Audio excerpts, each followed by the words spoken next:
अस्सलाम वालेकुम मतीउल्लाह जान MJ TV। आखिरकार पाकिस्तान पीपल्स पार्टी ने फ़ैसला कर ही लिया। पीपल्स पार्टी वज़ारत उज़्मा के लिए कोई उम्मीदवार सामने नहीं लाएगी, बल्कि नून लीग के वज़ारत उज़्मा के उम्मीदवार की हिमायत करेगी। ये बहुत बड़ा फ़ैसला है, क्योंकि एक तासुर ये मिल रहा था कि शायद अब PDM 2 की हुकूमत बनने जा रही है, जिसमें नवाज़ शरीफ वज़ीर आज़म होंगे और बिलावल भुट्टो उनकी काबीना के रुकन। और फिर एक तासुर ये भी था कि शायद बिलावल भुट्टो भी वज़ारत उज़्मा के ओहदे में दिलचस्पी रखते हैं, जिसमें नून लीग और पीपल्स पार्टी मिलकर एक PDM 2 का फार्मूला चलाएगी, मगर ऐसा कुछ नहीं हुआ। पीपल्स पार्टी के चेयरमैन बिलावल भुट्टो ज़रदारी ने आज प्रेस कॉन्फ्रेंस में तमाम शकूक व शबाहत दूर कर दिए और ये वाज़ेह किया कि पीपल्स पार्टी वज़ारत उज़्मा की उम्मीदवार नहीं है, बल्कि पीपल्स पार्टी वफाकी काबीना में भी अपनी नुमाइंदगी नहीं चाहती। तो अब इसका क्या मतलब है और पीपल्स पार्टी ने यह फ़ैसला क्यों किया है, इसकी बड़ी वाज़ेह वजूहात हैं और इसके पीछे बाकायदा एक सियासी सूझबूझ भी है। और समझता हूँ कि ये बहुत दानिशमंदी का फ़ैसला है पीपल्स पार्टी का, क्योंकि अगर पीपल्स पार्टी नवाज़ शरीफ की वज़ारत उज़्मा में उनकी काबीना का हिस्सा बनती, तो फिर पीपल्स पार्टी को भी अब मौजूदा हालात में या आने वाले जो मुआशी चैलेंजेस हैं उनमें उसी तरह जवाबदेह होना पड़ता जिस तरह नून लीग। अब पीपल्स पार्टी ने वज़ारत उज़्मा और वफाकी काबीना से बाहर निकल के नवाज़ शरीफ को और नून लीग को PTI की अपोजिशन के मुकाबले में आगे की तरफ धकेल दिया है और ख़ुद पीछे हट के खड़े हैं और ख़ुद उनकी ज़्यादा से ज़्यादा सपोर्ट नून लीग के लिए ये होगी कि नून लीग का वज़ीर आज़म वो बरकरार रखेंगे। अब ये कैसे होगा, अमली तौर पे कैसे मुमकिन होगा कि हुकूमत नहीं भी करनी और अपोजिशन भी करनी है और फिर हुकूमत के मज़े भी लेने हैं। ये बड़ा ही एक ट्रिकी सी सूरत हाल है, मगर क्या वजह है? अगर पीपल पार्टी वज़ीर आज़म नवाज़ शरीफ को या वज़ीर आज़म शहबाज शरीफ को सपोर्ट नहीं करती, तो फिर क्या होता? फिर ये होता कि दोबारा इलेक्शन करने पड़ जाते, और अगर दोबारा इलेक्शन होते तो क्या होता? वो जो होता वो सबको इन इलेक्शन के नताइज से ही नज़र आ रहा था। अब नून लीग की पंजाब में जो पोजीशन है वो कि इतनी अच्छी नहीं है। अगर वज़ीर आज़म ही ना बनता तो नून लीग के लिए पंजाब में दोबारा फ़ाइट करना शायद फिर उसके नताइज बड़े संगीन होते नून लीग के लिए। तो इसलिए पंजाब में दोबारा इलेक्शन में जाना नून लीग का कोई ऑप्शन नहीं था, और इसीलिए नून लीग ने ये कहा कि ये हमारा हक़ है, हमें हमारी वज़ारत उज़्मा पे भी हक़ है और पंजाब की हुकूमत भी बनानी है। तो ये एक किस्म की मजबूरी थी नून लीग की भी कि वो अपना वज़ीर आज़म ज़रूर बनाए, क्योंकि बज़ाहिर पीपल्स पार्टी अपना वज़ीर आज़म सामने नहीं लाना चाह रही थी। और ये तमाम अंदाज़े जो इस हवाले से हो रहे थे कि पीपल्स पार्टी भी वज़ारत उज़्मा में दिलचस्पी रखती है, वो सब गलत साबित हुए। अब पीपल पार्टी क्यों नहीं चाहती कि दोबारा इलेक्शन ना हो? क्यों पीपल पार्टी चाहती है कि दोबारा इलेक्शन ना हो? वो इसलिए कि जो पूरे पाकिस्तान से तहरीक इंसाफ के हवाले से नताइज आए हैं, खैबर पख्तूनख्वा में आप देख लें, और फिर पंजाब में भी बड़े हैरानकुन नताइज आए हैं। पीपल पार्टी अच्छी तरह जानती है कि अगर दोबारा इलेक्शन पूरे मुल्क में हुए तो फिर इस बात का इम्कान है कि जो हवा अभी चली है PTI के वोटों के हवाले से, ये हवा सिंध में भी दाखिल हो सकती है। और वो लोग जो सिंध में वोट डालने इसलिए नहीं निकले कि वहाँ पे पीपल्स पार्टी का होल्ड है, पीपल्स पार्टी की हुकूमत थी और वो कई अशरों से पीपल्स पार्टी का जो कंट्रोल है उसको कोई नहीं हटा सका। तो अब अगर दोबारा इलेक्शन होते तो पंजाब और खैबर पख्तूनख्वा के अंदर जिस तरीके से वोटिंग हुई है, PTI के लोग कामयाब हुए हैं, तो फिर सिंध के अंदर भी इस बात का ख़दशा था कि खैबर पख्तूनख्वा और लाहौर से चली हुई ये हवा सिंध के अंदर भी दाखिल हो सकती है। तो पीपल पार्टी सिंध के अंदर कौमी असम्बली के इलेक्शंस के हवाले से दोबारा ये ख़तरा मोल नहीं ले सकती कि दोबारा इलेक्शन हो जाएं, इसलिए उन्होंने मुनासिब समझा कि एक तरफ वो हुकूमत में भी नहीं आएंगे और दूसरी तरफ वो दोबारा इलेक्शन भी अफोर्ड नहीं कर सकते। तो फिर एक वाहिद ऑप्शन जो पीपल पार्टी के पास और नून लीग के पास रह गया है कि नून लीग खुद वज़ारत उज़्मा का अपना उम्मीदवार लेकर आए और पीपल पार्टी उसको सपोर्ट करे, और दोनों का मकसद ये है कि दोबारा इलेक्शन में ना जाना पड़े। और अगर पार्लियामेंट के अंदर कोई भी उम्मीदवार वज़ारत उज़्मा के लिए अक्सरियत हासिल नहीं कर सकता तो आईन पाकिस्तान के तहत सदर मुमलिकत के पास ये अख्तियार है कि वो असम्बलियों को तोड़ दे, वो असम्बलियों को तहलील कर दे, और इस अख्तियार के लिए उन्हें किसी के वज़ीर आज़म के मशवरे की भी ज़रूरत नहीं। तो इस सूरत हाल से बचने के लिए, दोबारा इलेक्शन से बचने के लिए पीपल्स पार्टी के पास एक ही रास्ता था कि नून लीग के वज़ीर आज़म को सपोर्ट करे, और नून लीग के पास एक ही रास्ता था कि वो अपना वज़ीर आज़म सामने लेकर आए और पंजाब में भी हुकूमत बनाए। अब ये मामला आगे कैसे चलेगा? ज़ाहिरी बात है पीपल पार्टी कह रही है कि वो अपोजिशन में भी बैठेगी और वज़ीर आज़म को मुंतखब भी करवाएगी। ये कैसी अपोजिशन होगी कि जिसमें पीपल्स पार्टी अपोजिशन का हिस्सा भी होगी मगर वज़ीर आज़म को भी सपोर्ट करेगी, उसे गिरने नहीं देगी, क्योंकि पीपल पार्टी अच्छी तरह जानती है कि अगर नून लीग का वज़ीर आज़म गिरा तो ये वज़ीर आज़म पीपल पार्टी पर ही गिरेगा, और इसका मतलब ये होगा कि फिर दोबारा इलेक्शन। अच्छा, दोबारा इलेक्शन का मैंने पहले बता दिया कि जो इस वक्त नताइज आए हैं उसके बाद ये दोनों बड़ी जमातें दोबारा इलेक्शन को अफोर्ड नहीं कर सकती। अब पीपल पार्टी का अपोजिशन में जो बैठने का फ़ैसला है वो क्या है? वो बुनियादी तौर पे ये है कि नून लीग का जो दो पहलवान हैं, पीपल पार्टी और नून लीग, तो नून लीग का पहलवान अखाड़े में उतारा जाएगा और पीपल पार्टी का पहलवान उनको तालियां बजाएगा, उनका तमाशा देखेगा। और अगर नून लीग के पहलवान को जब खूब मार पड़ेगी तो उसको सहारा देने के लिए थोड़ी देर के लिए अखाड़े में आएगा, मगर फिर दोबारा से नून लीग के ही पहलवान को ये कुश्ती लड़नी पड़ेगी जो अपोजिशन की बड़ी ताकतवर जमात तहरीक इंसाफ के साथ होगी। अच्छा, बिलावल भुट्टो जरदारी अपोजिशन में बैठ के और काबीना का हिस्सा न बन के हमेशा एक मसालहतकार का रोल अदा करते रहेंगे। अब तहरीक इंसाफ चाहे या ना चाहे, पीपल्स पार्टी अब एक मसालहाती पोजीशन में आ गई है। अगर वो अपोजिशन में बैठती है बहुत सारे ऐसे मामलात होंगे जिसमें पीटीआई ख़ुद तो हुकूमत बना नहीं सकती, तो फिर वो क्या होगा कि उसको बिलावल भुट्टो जरदारी से रब्ता करना पड़ेगा, मुख्तलिफ मामलात पे मुज़ाकरात करने पड़ेंगे। मिसाल के तौर पे अब अगर चंद माह बाद बजट का मामला आता है तो बजट के मामले में सबसे आसान तरीका ये होता है कि अगर हुकूमत का बजट नाकाम हो जाए, जो कि जिसके लिए कौमी असम्बली में अक्सरियत होना बहुत ज़रूरी है, अगर वो अक्सरियत बजट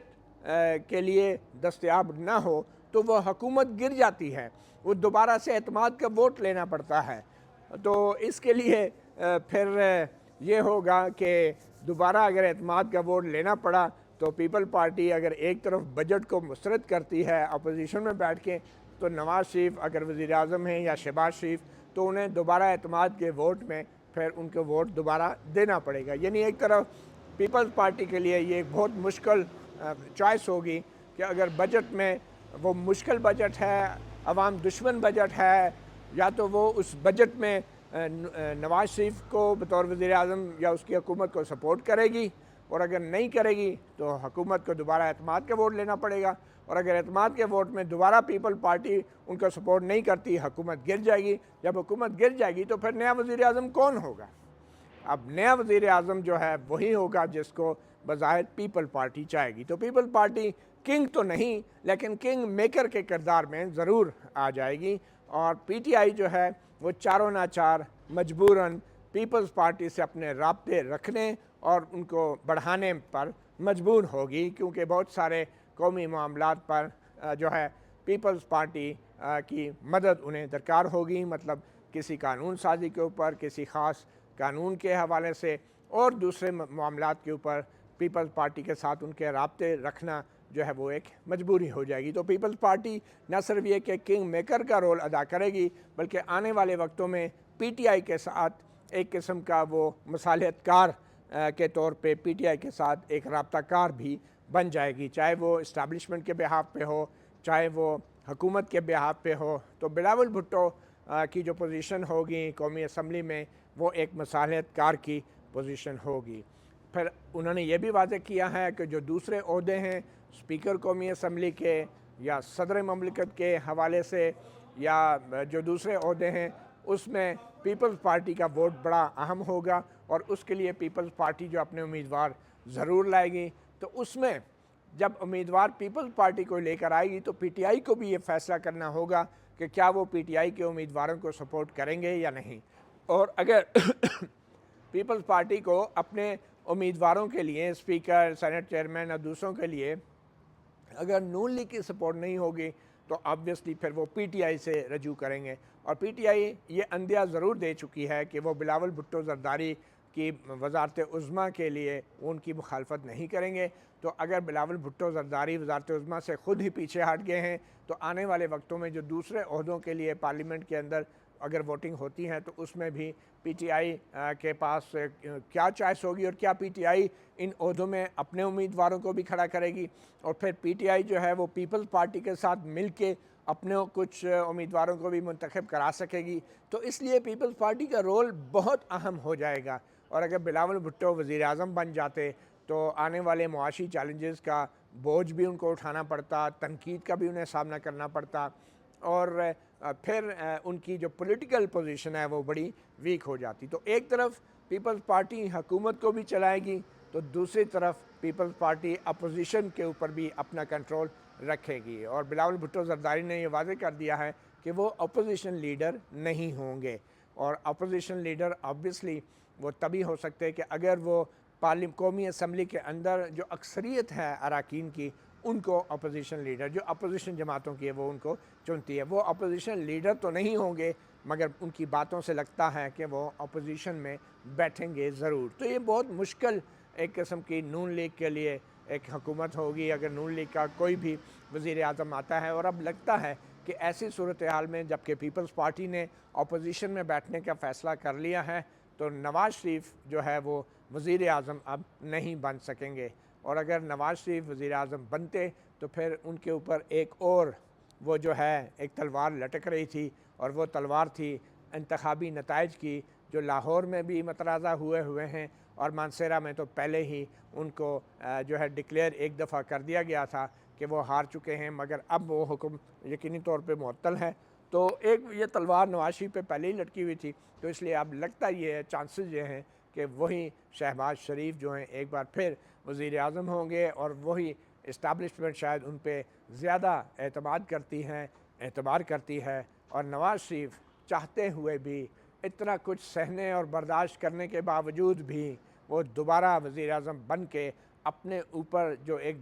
करप्शन के इल्ज़ामात में बरतरफ़ी का जो दाग है, जो अकामा का केस का जो स्टिग्मा है, वो धो नहीं पाएंगे दोबारा वज़ीर आज़म बन के। और वो जो नारे लगते थे कि नवाज़ शरीफ वज़ीर आज़म या पाकिस्तान को नवाज दो, वो अब नारा जो है वो पाकिस्तान को शहबाज दो के तरफ जाता दिखाई दे रहा है। तो पीपल पार्टी की बड़ी ही एक डेलिकेट अब पोजीशन हो गई है और पीपल्स पार्टी एक किस्म का अपोजिशन और पीटीआई की जो अपोजिशन है और नून लीग की जो हुकूमत है उसमें एक मसालहत कार का किरदार अदा करती रहेगी। बल्कि अगर ये कहें कि इस्टेब्लिशमेंट और पीटीआई के दरमियान एक पुल का काम देगी पीपल्स पार्टी, तो ये भी गलत ना होगा। ये बड़ी ही एक